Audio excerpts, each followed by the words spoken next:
Nah, ada lagi yang namanya merengkel dan morongkol.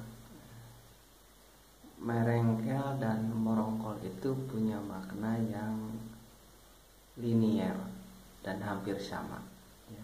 Cuma ada perbedaan sedikit tentang situasionalnya ya.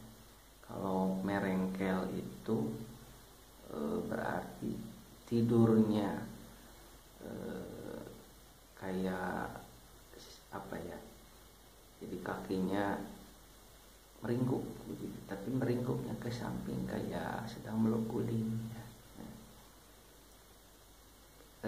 Kalau merongkol itu tidurnya itu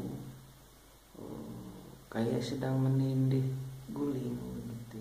Merongkol, meringkuknya itu ke bawah, jadi seperti sedang menindih sesuatu ya. Nah itu namanya merongkol, jadi kedinginan, peluk guling sambil ya pules gitu ya, tapi posisinya